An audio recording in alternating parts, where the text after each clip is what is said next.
welcome to my channel, Ma'am Shulin Angeles Vlog.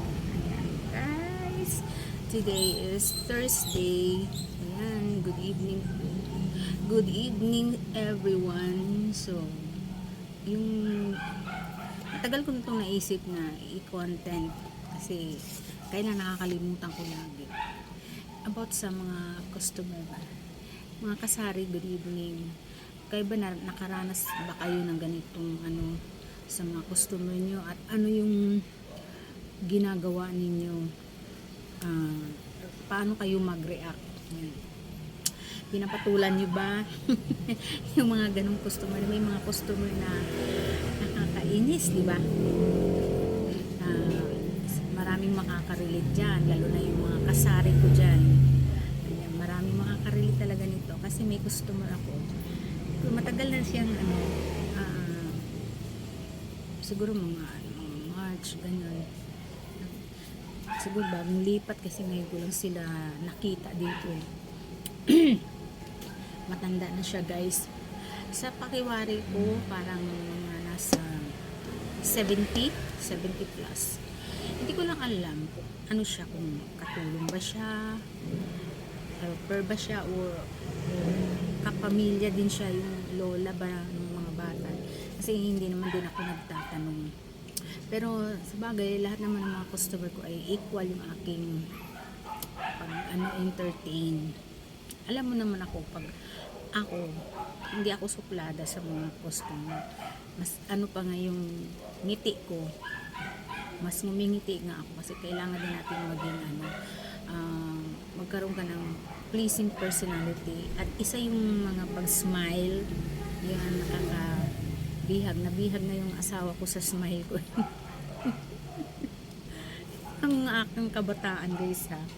Ayun, sige, huwag na natin pag-usapan yan, tapos na yun. Talagang dapat talaga maging ka-approachable ka sa mga customer, lagi kang may naka-reading smile. But itong matandang babae, bumibili dito, laging tumatawad, laging kinukumpara ako nga yung biskwit daw doon sa kabila 8 lang daw, sa akin daw 10, baka pwedeng 8 na lang, sabi diniretso ko siya, 8 na ang puhunan sabi ko, 8 na ang puhunan. Tapos ano siya, yung parang nagagalit siya, akin na, doon na lang ako sa kabila bibili, sabi niya. Sa kabila daw siya bibili. Hindi, wala lang nangita. Okay, sige po. Wala akong, no say ako, hindi doon ko sa kabila bumili. Hindi ako nagaganon. Nasa isip ko lang yun. Kasi matanda na, dapat maging magalang sa matatanda. Para yung impression niya sa akin, okay pa rin. Hindi yung impression niya sa akin suplada ako kasi sinasagot-sagot ko siya. Hindi. Okay, sige po. Balik ko yung pera niya. Tapos bili siya ng candy. Doon sa kabila daw, 4-5. Bakit daw dito, 3-5. Depende kasi sa candy. Kasi nagtanong-tanong na din ako dito. Yung mga snow bear, sa kanila 3-5. Karamihan dito 3-5 kasi mahal na rin yung snow bear. Hindi, nag-3-5 ako. Tapos yung sa iba 4-5 daw sabi niya. So okay, ganun. Hindi niya natatandaan yun guys. Tuwing pupunta siya dito bibili ng snow bear, lagi kong sinasabi 3-5. Hindi pa rin siya nadadala. Ay alam na niya 3-5 dito. Tapos magagalit na naman siya. Tapos magdadabog siya guys. Magdadabog siya doon na lang. Magpaparinig pa siya na doon sa kabila 4-5, ganun. Tapos pati biscuit guys, pati sa biscuit guys, wait guys ayan, kahit sa mga biscuit lagi siya may binibili dito, tinukumpara niya talaga ako doon sa kabila, laging ganun guys, pero dito naman siya bumibili. Pero merong ibang mga paninda ko dito na okay naman sa kanya.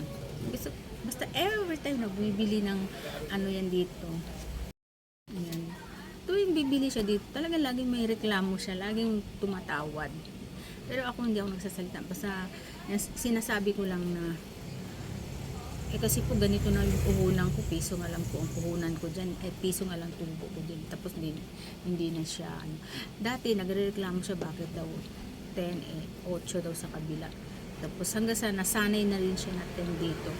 Tapos, pero may mga, ano talaga, hindi ako pumapatol eh. Tapos hanggang sa makuha ko na yung loob niya. Smile lang talaga ako sa kanya. Lagi ako, tapos pag nagbibel siya din sa tindahan ko, sabi, ano po yun? Ganun. Lagi ako may po ako lang. Ano po yun? Kahit alam kong ano siya yun. Ako natatawa na lang ako, pero sa loob-loob ko na lang yung parang naiinis ako. Pero hindi ko pinapakita sa kanya. Yeah, maganda yung mga sagot ko sa kanya. Tapos natuwa ako kasi nakailang buwan na rin March, April, May, June na ngayon June na ngayon. Isang kanina sabi niya sa akin, nakangiti siya kasi sabi ko, ano po yun? Sasangiti siya. Yung dati niyang reklamong biscuit na 8 lang daw nga, ngayon 10 nga sa akin. Wala na siyang say. Bigyan na siya ng 10 pesos. Tapos sabi niya sa akin, tapos bumili siya ng snowbird din na pumayag na siya sa 3-5. Wala na siyang reklamo. Ganun. Tapos bigla siya nagsalita sa akin na ayoko dong bumili dun sa kabila, sabi niya. Ang sungit ng tindera. Sabi sa akin, ha? Paano nagsusungit sa inyo? Paano kayo sinusungitan? Ano yan? Ano yan? Ganun daw. Ganun. Kaya hindi na daw siya bumibili. Ay pala dito na siya bumibili sa akin, pati yung snowbird ko. Siguro yun yung sinasabi niya doon, 4-5 siguro sa kabila. Malapit yun sa kanila doon. Yung tindahan doon na, maliit na siya, mas maliit pa dito sa tindahan ko. Itong tindahan ko maliit, mas maliit doon guys. Parang siguro ang opening parang kalahati lang nito. Maliit lang, parang parang maliit na bintana. Ginawang tindahan, bintanang maliit.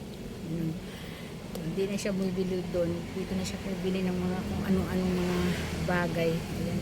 Kaya sabi ko, timing talaga. Sabi ko, i-content ko to. Gagawa ako ng video.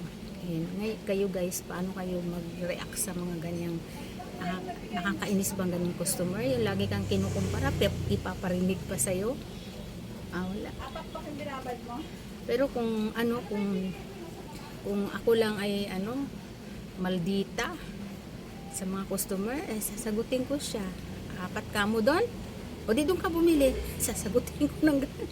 Kung maldita lang ako guys, hindi matanda huwag nating patulan.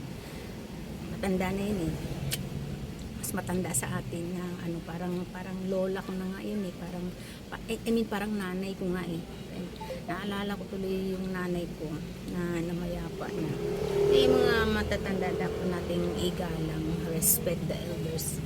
Yun lang guys ang ma-share ko sa inyo. Ayan, ganyan lang ako mag-react guys sa mga ganyang mga klase ng customer. So yun lang, God bless. Thank you for listening and thank you for watching. God bless.